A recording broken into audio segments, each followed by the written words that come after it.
we're gonna be making our build your own tacos or burritos. And so here we have just a nice head of cabbage, and we're gonna cut it up in half. And you can see it's really nice and dense. If you're cutting up the whole thing, this little V right here, that's the core. And if you were gonna cut it all up, you can just cut a little triangle out at an angle and take that out. And then the rest of the cabbage is good. So you just don't wanna see that, like, there you go. See how you don't see that shape anymore?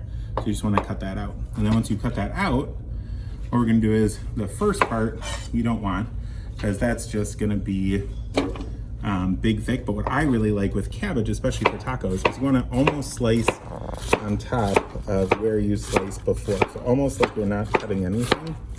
And what's gonna give you is this really thin, paper thin cabbage, which will still give you the crunch you want from a taco without it being just like a raw cabbage flavor. So you can see here, it's just this really fine, thin cabbage. So that's what we're gonna look for. So now when we're building our tacos, we've got some tortillas right here. And all we're gonna do is, what I like to do is I like to stack them up like this. So they kind of hold each other up like that. And then usually I'll put the crema down first. So you can just put a little bit in and smear. And you can even use the back of a spoon, and that fits that little track that you're putting it in. So you put your sour cream in first. That's gonna work kind of like the glue to hold everything in place. And then we're gonna put on our hot stuff. So that's gonna be our ground beef. You guys can put on whatever you want. That's the best thing about tacos, is if you're a vegetarian, you don't need to put anything on. If you like extra meat, you can do extra meat. Then we're gonna have our black beans. These are a really good source of protein. And then I like to put my cheese on next if you want cheese, because then it gets all nice and melty from the hot stuff down below.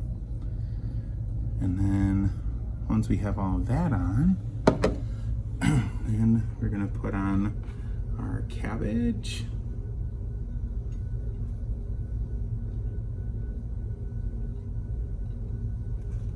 And then finally, we're gonna finish it up with just some nice fresh spoonfuls of that beautiful pico de gallo that we made earlier.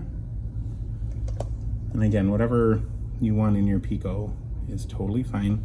And then for me, I like just a nice little garnish. If you cut off the ends of a lime, then cut it in half, and then in half, and then in half again. And you got these two little pieces, and if you just cut right here at the edge of the lime, that gives you this really beautiful kind of dressed lime wedge. And you can just put that right on your plate, and we're left with beautiful tacos.